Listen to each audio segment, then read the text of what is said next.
Okay then guys, I think we'll do a Black Widow from Infinity Wars unboxing and review.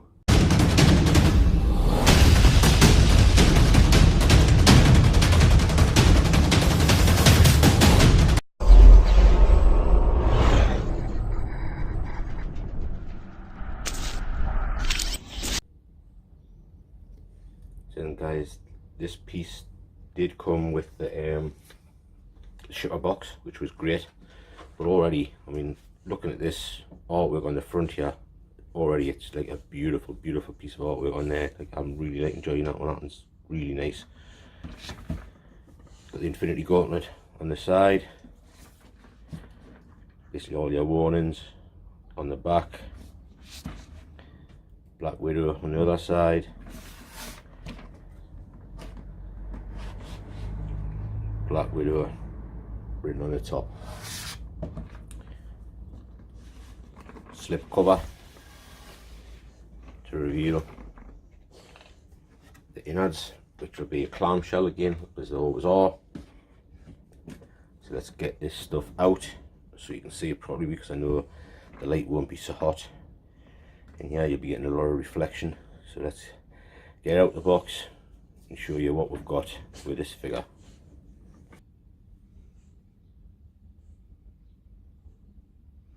So accessories wise guys, you can see here in front of you what you've got. We have, as always, a couple of spare pegs, which these ones are really small, but again, she's got really small hands. I mean, I can't get over the size of the hands of these things. And here you may not be able to make out what's in there, or maybe you can't just about. I think it's bits off the uniform, just in case bits come off. There's a couple of bits on the uniform I can see now where these would go. Again, how the hell you would go about sticking them on? I mean, you'd have to have really steady hands for doing that, but hey, you get the spare ones, which is cool. Well, again, as always, the crotch grabber. It seems to become almost standard with these types of figures, as a crotch grabber, which I'm never keen on, but they're there. Otherwise, we have our weapons. We have two of these things. Yeah, I'm not exactly sure what the hell they're called in the movie. There's no working or moving parts to them. So, there you go, you've got two of those things.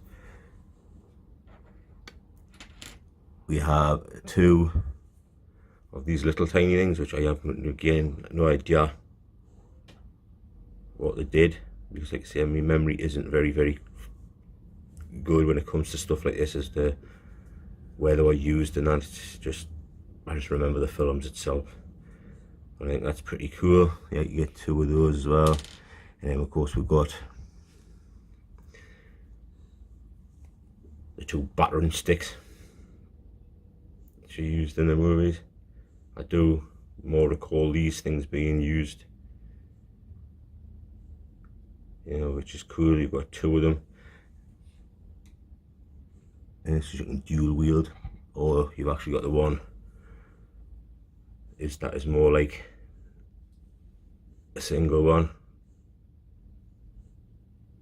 Basically put them together to make the one, which is really cool, really nicely done. I'm liking that. And of course we have the base, which is a typical Avengers Infinity War base. They're pretty much all exactly like that, with our name on the front. So it's a standardized base, pretty good. It does the trick if you like to use your bases. Me personally, I tend not to use bases unless I've got the, so I'm glad that we'll have one just in case, and that it's a good one with a nice looking thing onto it. And hands wise, I mean, these are just absolutely tiny, you know, but nicely detailed. See the fingernails on there, the gloves, and the way the gloves are.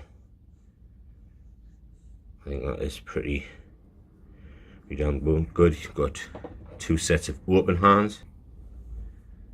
We have the two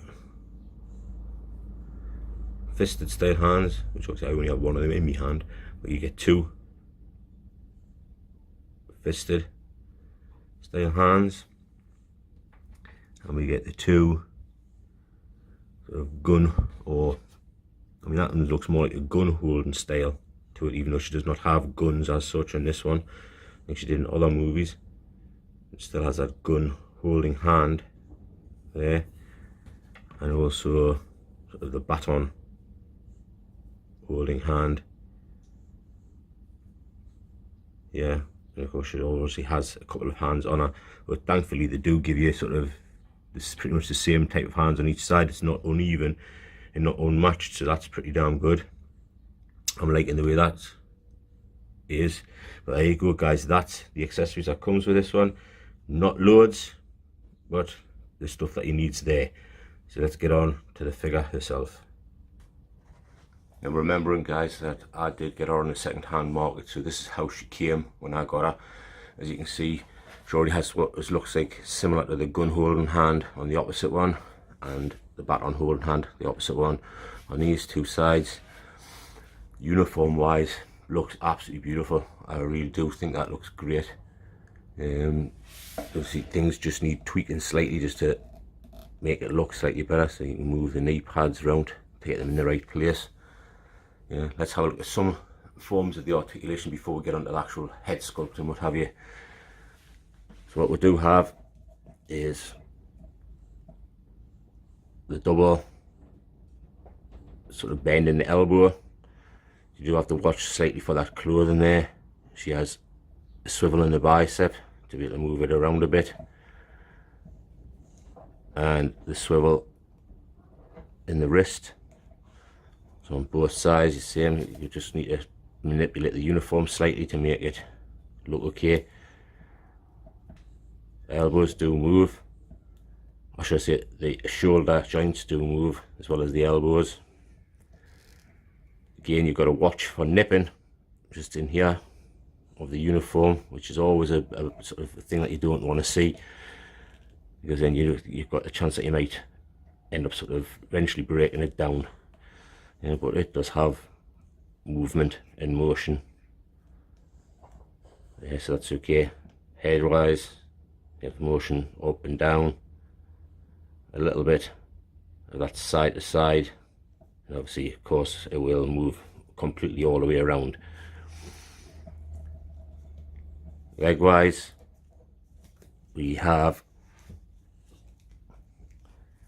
not much forward than that flexion because of the uniform being so tight, and because this bit here is basically almost seem to be stopping it, and the pull on the backside area of her really sort of stops it from lifting any higher, and you don't want to be sort of pulling too much on the thingy because you don't want the uniform to look really bad. Backward motion, it's basically even less. You know, so it's not going to be one you're going to get a wide range of motion from. Again, outward wise you're not going to get a lot because the uniform is pulling it back in. Knee joint wise has that full double bend, but again you're going to get that sort of unsightliness there if you do try and do a double bend on it, so I wouldn't bother. Yeah. Ankle articulation, we have none whatsoever. There is no ankle articulation in any way, shape or form, because it's all one boot, which is a bit of a shame. It does stop sort of some angles that you would want to get it in. Yeah, so the knees are going to have to be careful with, because it's the only place it's going to bend in the leg is at the knee to get her to stand on her own, which is a bit of a shame. They really could have done with making the boots sort of a separate thing, which they've done with a lot of them beforehand. It was no great thing. You just had to move things around to make it look good. So that's a bit of a crying shame that they've done that. Yeah, and we'll get on to sort of the face and hair sculpt now, guys. I'll just move you in closer so you can see better. So face sculpt wise, obviously you can see who it is, you know, without a shadow of a doubt. The only thing I'm not, or I have a difficult time with, is the sort of like the rooted hairstyle thing that they go down with. It just does make it awfully difficult to sort of get it in the right place and out of the way and get it looking right, because you've got bits that will stick up all over the place, you know, and it can make it sometimes look quite straggly and like it's protruding from my head and that. So sometimes it can look good Other times like this, it doesn't look as good as what it could do, you know. It's if you look at the picture behind, you can see sort of how beautiful her hair looked like that. This, you're never going to get to look what it looks like in the picture behind, you know, which is a shame. Facial wise, it's a beautiful sculpt, you know. Our lips pretty much almost look spot on for how beautiful and voluptuous our lips are in real life. You know, eyes wise, they have that deadening stare to them, but still beautiful. You know, so facial features wise, it's bang on, you know, even though they're hidden, you know, the ears are bang on as well, you know, they look pretty good. You know, you'll never see them, but they still went to the thing of actually making them detailed enough so that you could. So yeah, I just think sometimes it's a shame. Sometimes it's good to have that rooted hair, other times it's better to have the sort of it's sculpted hair. But the uniform on the top wise, it is gorgeous to look at, and I think these here is where you see that I've got the spare bits for in case they come off. Yeah, or maybe it's for up here if they came off. But I think that's pretty damn good, you know, and the zip probably will work. I just don't really, for myself, I don't want to move it just in case, because I'd hate to break it, you know. I would hate to break the zip on it when it looks so cool as it is, you know. So let's get out in there with some of the stuff on her and see how well she looks like that, and we'll finish off there. There we go, guys. There's some of our stuff on her. You can see there was sort of gun-like things that they were fit nicely into the little holsters, and I did find that there were small ones that I had that I wasn't even sure what they were for. They actually fit into the back of there, so of course I have got some in our hands, but because you can't see them from the front anyway, it'll save us from losing them just to leave them in there. So it would be these things put away in the back of her, you know, and that's where they sit in the back of that thing, as if they were this thing. I mean, why they couldn't have it so that they can go right the way through this way like they probably would have done in reality, unless there was something that needs, because you can see them in the back over there. Like, I don't know whether she's put the double length one across the back of her the way that one is, but that's what they are and that's where they go. So I've put them there so I don't lose them. And you can see getting her to stand up. She does stand up on her own, which is great, which way I need it for my figures, because I love to be on that own and stand up on that own. So yeah, it's pretty cool. I think she looks pretty damn good. And the only sort of issues I have is from a distance, when you pull away and you look at it from a distance, which I'll show you now, guys, if I can just move this thing back a bit. Is that from this type of a distance that you get, it's like almost like a glorified Barbie doll. That's what it has the look of to me. It's almost like a glorified Barbie doll with a slightly better head sculpt, you know. Clothing wise, up close it's absolutely amazing. Sculpt wise, up close it's amazing, but from this type of a distance, it's almost like what the Barbie dolls used to look like of old, you know. So luckily most of the time you're going to see it from a fairly decent sort of angle. So yeah, and I think she looks pretty damn good. And it's you know, as with these type of figures, it's hard to say which is the better one, whether sort of when she had the red hair or the blonde hair is better, you know. It's hard to say. I think she looks great no matter what, you know. She's a damn good, damn fine looking lady and a damn fine actress, and makes a brilliant Black Widow. I mean, she really does. How they would have picked anybody else to play that part and get away with it the way she does, you know. She just looks kick-ass. It does kick-ass. And there you go, guys. I think that is a lovely place to leave it. So thanks very much, guys. I really do appreciate it. So please leave a like if you liked, dislike if you didn't, you know, comment, subscribe if you want to see more of the ones I've got coming, and I will see you in the next one, guys. This is the Bearded Nerdy Oaf, and I am out of here. So what I believe you were trying to say is thank you. Thank you? You're welcome. What? No. I didn't. I wasn't. Why would I ever say that? I mean, Okay.